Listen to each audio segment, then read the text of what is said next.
My name is Romance. I'm the dream you carry in the heart of youth. I'm all the stars told down the ages in the name of love. I'm one with each of you, part of the lover in all of you. I am Romance. Men don't often understand this, but sometimes a woman is afraid to grow old. She's afraid because someone has told her that she's lovely, and she begins to think, will he love me less as the years pass and I'm no longer young? today, I bring you the story of Mrs. Moonlight, Sarah Moonlight, a strange and lovely lady who is portrayed by Marilyn Tagudin. A shoal. Oh, how lovely. You don't like it, do you? I was afraid you wouldn't. Oh, I do like it, Edith. I think it's beautiful. It is beautiful. I can see a thing when it's plain before my nose. You don't like it, Sarah, because you think shawls are for old people. Oh, Edith, that's not so. Well, middle-aged people, but if you don't look middle-aged yourself, at least you're a mother and a married woman. I should hope so. And married to a middle-aged man. I'm barely over 40. 44 is more than a half of 80, and who knows that you will die at 60. Oh, Tom. And just tell me this, did Sarah look at the younger 21 or 20 or 19 than she does today? Well, no. But is that a crime? I didn't say so. Do you think so? It's hardly my business. Do you think so, Edith? No, I don't think it's a crime. It's just a bad taste. Is it my fault if I don't seem to change much? Whose fault would it be, if not yours? Oh, Edith, I can't help how I look. Dressing older doesn't seem to help, and if there were a reason that I couldn't help, it wouldn't be bad taste then, would it? It's just so odd, that's all. Isn't that a new dress, Sarah? Yes. Tom gave it to me this morning. Isn't it lovely? Pink's always been my favorite color. Mr. Moonlight picked it all by himself. It's not too bad. It's really not too bad at all. Sometimes I amaze myself. It is pretty. What jewelry will you wear? What shall I wear, Tom? My crystals? It was something with a touch of blue. Blue? I don't think I have anything blue. Yes, you have, my dear. What do you call it? You know, you haven't worn it for years. The dirb. No! Why, darling? No! What in the world is the dress? Oh, it's a necklace made of turquoise. It's very pretty and very, very old, and it belonged to Minnie. It was in her family for centuries, and she gave it to me for a wedding present. Good heaven, why not wear that? No! But darling, it's just the right color. It will look wonderful. I'm sorry, Tom. I don't care for the dreared. I don't think it looks very well on me. But you used to like it when we were first married. But I don't like it now.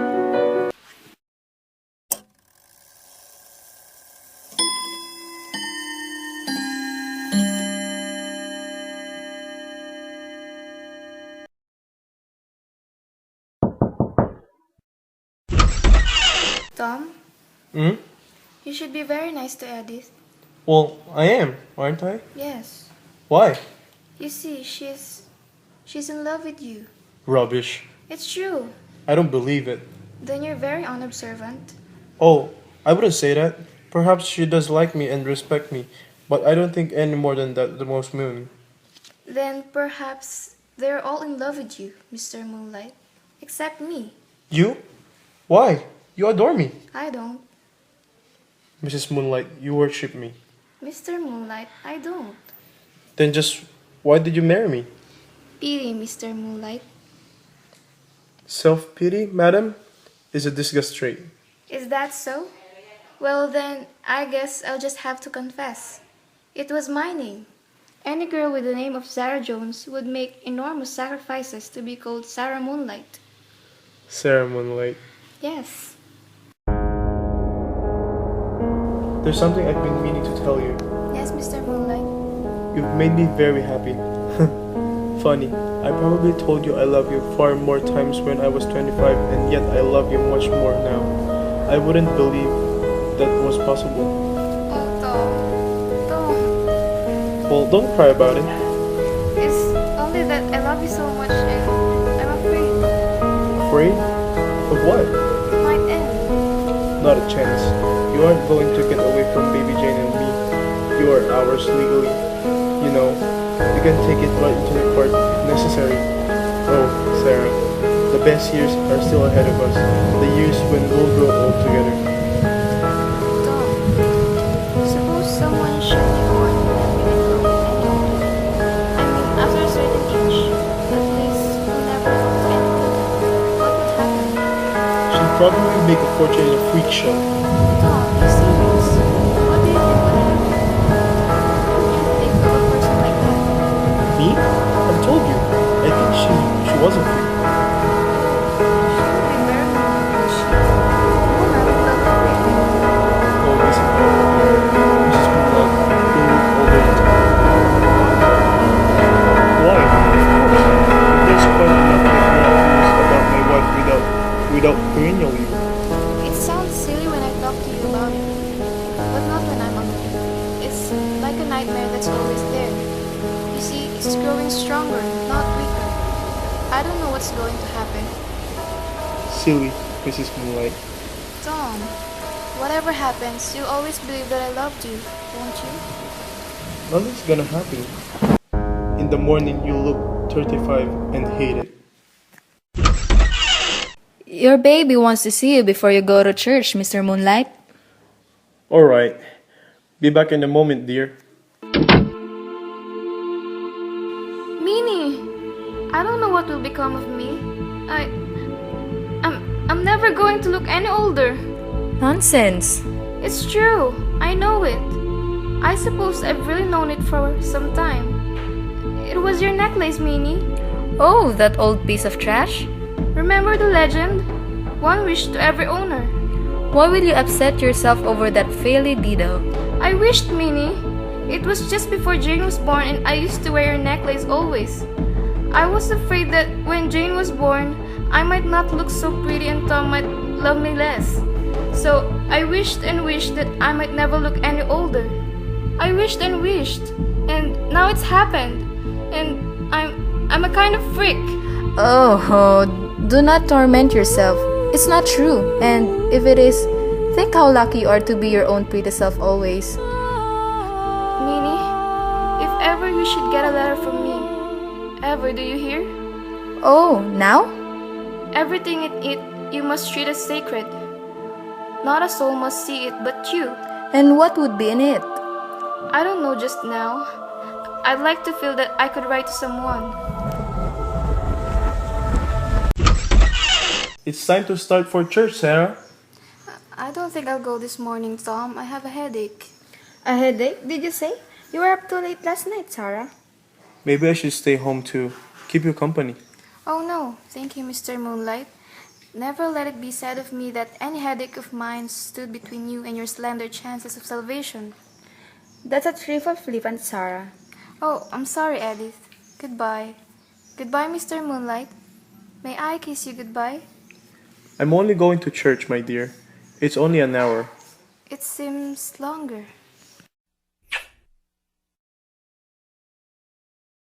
Goodbye, Mr. Moonlight. Goodbye. It was 17 years. 17 years before Sarah Moonlight, young as ever, saw Tom Moonlight again. When they came back from church that day, she was gone. She left a note that said she was going to kill herself and it would be no use to hunt for her. By that time, Tom and Edith were married and Jane was grown up enough to receive suitors. Mrs. Moonlight pretended she was a cousin of Jane's own age. She stayed 3 weeks, a sad, wonderful, beautiful, heartbreaking 3 weeks. On the last day, she had a chat with Minnie. You packed everything, Minnie? Of course I have. Does not your train go at 3:20? Yes, I'm afraid it does. You will come again? After another 20 years? Stuff and nonsense. Long before. How long, Minnie? What's the use? To see us all. To see you all growing old without me, don't feel left behind. There is no leaving behind. You're older in yourself too. Yes, in myself. That's one of my little troubles. And who's this new music master you're off to meet in Paris? A man who's going to arrange some concerts for me. You shouldn't have to work. It keeps me busy. Why ever did you go? Why did you? I told you in my letter. I wanted to hide so that no one would suffer through me. Alright, it was madness, hysteria, panic, but look at me. Look at me now. Do I look as old as my own daughter? No. Do you have friends? I have cousins. They all know about me and they're very kind. It was Maud's idea to write to Tom and Edith and say I was her daughter Joy and ask them to let me visit. I've missed you, Nina. I wish you could come with me. No. My place is here. That Tom Moonlight would be in a pretty way without me. That Tom Moonlight. Oh, here you are, Joy. I've been looking everywhere for you. I haven't been far. I'd like to speak to you a moment privately before you go. Will you leave us please, Mimi dear? I suppose I will. What is it, Jane? Well, it's about Willie Rag. I want you to help me, Joy. We want to get married and father doesn't think he's the right person for me. So I thought if you were to speak to him, it's obvious that he's mad about you. Oh, Jane. Well, it's true. He talks about you all the time. He says you remind him of my mother. And that's about the nicest compliment my father could pay any woman. I'm sure I'll thank him very much for it. So would you please tell him before you go what you think of Willie? Are you sure you'd like me to? Oh, very sure. But Jane, my dear, you see, what I think of Willie is really very much what Uncle Tom thinks of Willie. Joy! I'm so sorry, my dear. You want me to tell the truth, don't you? Yes, but I thought you'd understand. Can't you see what Willie really is? I'm afraid I can, my dear. I've been worried that you couldn't. Now, Percy Middling. Percy Middling? He's impossible. He's a drip of the first water. Percy has some very solid qualities. He'd make a good husband. Yes, but not for me. I'm sorry I bothered you, Joy. I thought you'd be on my side. My dear, I am. That's what Edith always says. But middle-aged people have forgotten what it's like to be in love. Not always, Jane. I haven't forgotten. Oh, you're not old enough to have forgotten yet. One of these days you'll be falling in love too, though, and then you'll know how I feel. I've disappointed you. I'm sorry. Oh, skip it. It's all right. I just thought you'd understand.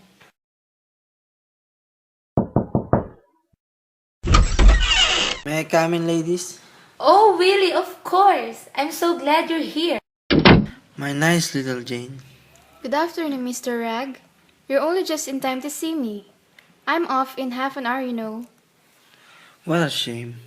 I've come to regard you, Miss Joy, during the last 3 weeks as an essential corner of very happy triangle. Why, yes.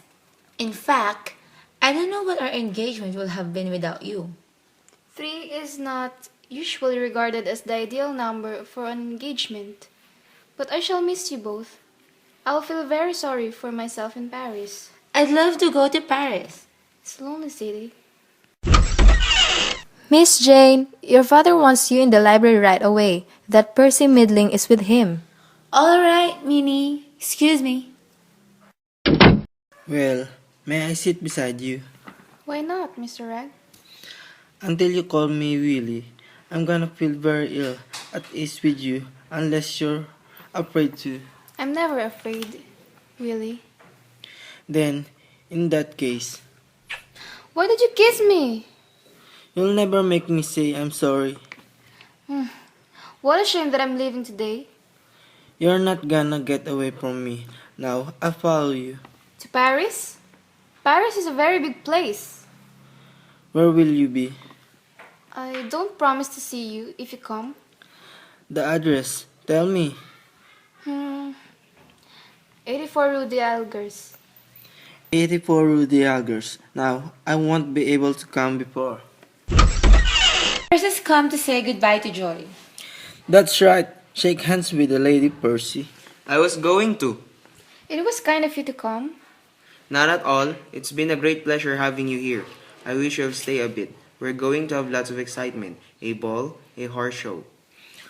Now then, what would you like me to bring you back as a surprise? Nothing really.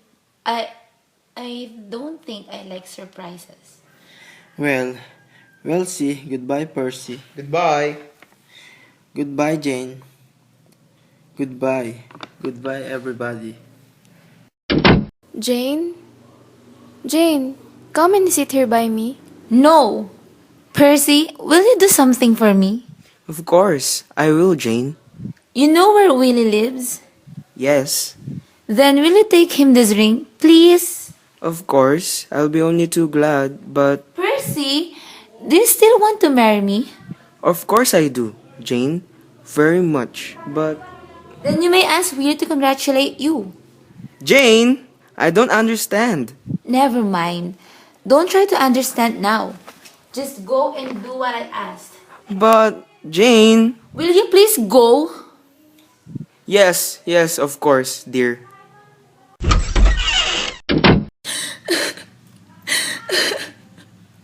There, my darling. Don't you care? Don't you care? He's not worth it. Don't touch me! How dare you? He isn't worth it, is he? But you wanted him, didn't you? Oh, Jane. Don't talk to me! I hate you! Do you hear me? I hate you! Jane, dear, what on earth are you saying? Yes, surely that's no way to talk to your cousin. Why did she have to come here and ruin my life? What are you talking about? I've just broken my engagement and I'm going to marry Percy. Now, are you all satisfied? She wanted Willie and she's got him. I shall be unhappy all my life. Now, darling. Come along. You're going to lie down and have a nice rest. Come along with me. Come along. Are you disgusted with me, Uncle Tom? My child, I don't even know the facts. Jane told you fairly. I've stolen her, young man. He was coming to Paris to see me. I never would have thought it of you. I did it so she'd give him up. I didn't want him.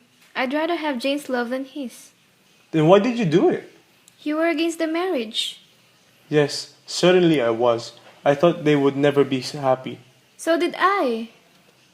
Really, my dear, I'm her father. Yes, you're her father. I made up the address I gave him. Why should you, a distant cousin, go to all this elaborate trouble for us? Don't ask me any more questions, please.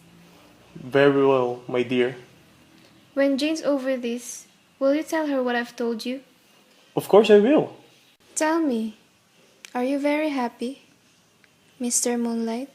Strange. You said my name just the way Mrs. Moonlight used to say. You must have loved her very much. Mrs. Moonlight was the beginning and the end of all love for me. What was she like? Very much like you. Very lovely.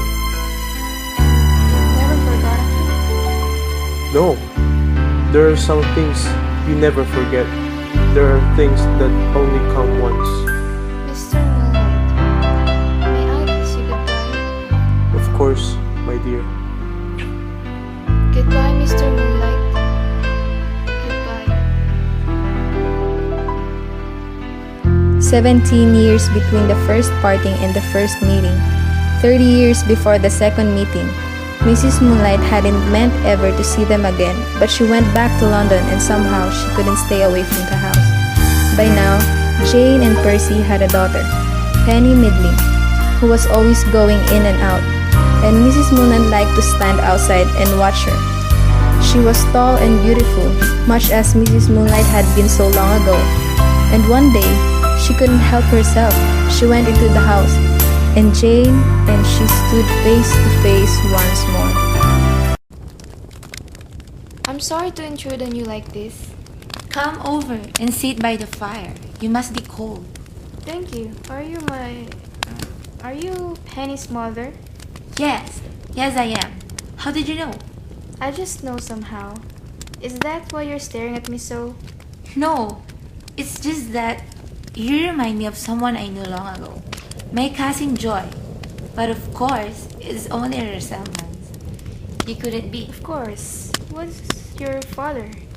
He's upstairs. May I see him? No, I'm afraid not. You see, he's very old. He'd be asleep now. We have to take great care of him. Is he well? He's very feeble. The doctor isn't very pleased with him. His memory is gone. He really doesn't recognize people. He hasn't recognized any of us for months. Poor Mr. Moonlight. Is there anyone in here? It's very dark. It's dark. Oh, Father! You shouldn't have come down. Let me speak to him. Please, Mr. Moonlight. Mrs. Moonlight, I've been asleep. I've had a big nap. Yes, dear, I know. Has Edith gone? Edith?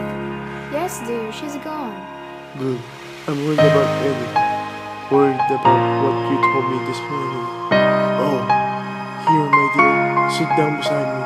I've been thinking it over, and I believe you're right. Edith is in love with me.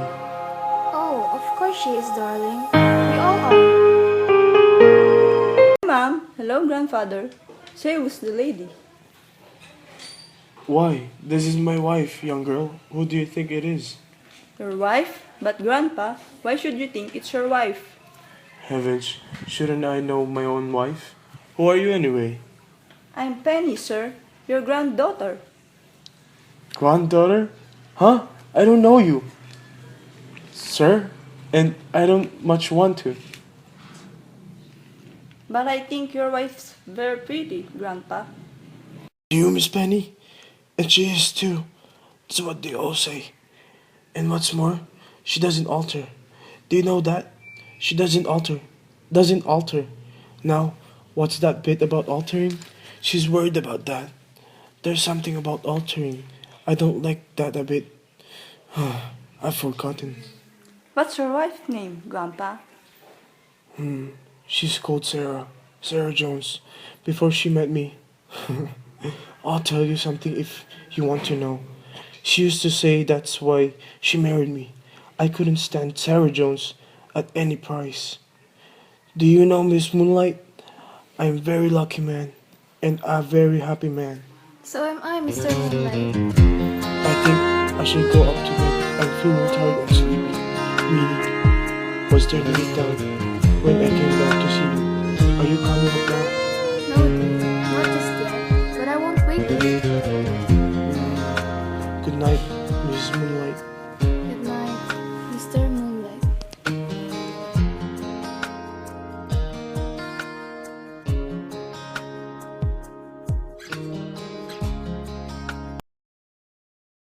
Why is she staying up there so long? And what she's doing here, anyhow? I don't know. She just seems to belong here. As if she knew us all. I wonder if I should go up. Minnie said he was asking to see her and no one else. I do hope nothing's wrong. Minnie? What is it? Here, sit down. Here, Mrs. Moonlight. Minnie? He is dead, Miss Jane. Oh, Minnie. She was with him. He was in her arms. Oh, how sad. It's alright. I'm alright. Quite alright. I'm not unhappy. It was really very, very beautiful. It would be wicked to be unhappy. I'm only very tired. I wonder why I'm so tired. He just said to me, I love you, Mrs. Moonlight, very, very dearly. He just said that, and he looked happy too. Jane? Where's Jane? Here I am. Where's your hand? Here. I'm so pleased with you, Jane. And I've always liked your nice Percy middling. You've done well together, haven't you? A nice boy and a nice home. I love you, Mrs. Moonlight. Very, very dearly. Penny? Are you listening? Of course I am. What is it? Penny, I want you always, always to be a very good girl. You are now, aren't you? I don't know. I know. You are a good girl. Any grandmother would be very glad of you. You are the image of Mr. Moonlight. You'll make some guy very happy. Oh, I'm so tired. I love you, Mrs. Moonlight. Very, very dearly. Oh, Jane, do I look happy? Very happy, dear. Are you? So happy, but it's funny to be so tired. Tom, what? Hello, Mr. Moonlight. You know all about me now, don't you? It doesn't have to be a secret anymore. Now, Lord, let us thou thy servant depart in peace. For my eyes have seen the glory. May I take your arm, Mr. Moonlight?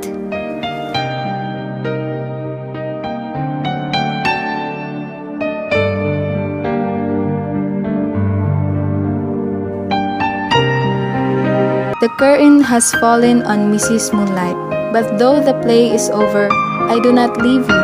I linger in your memory. Till then, till curtain time next week, I wish you love and happiness. My name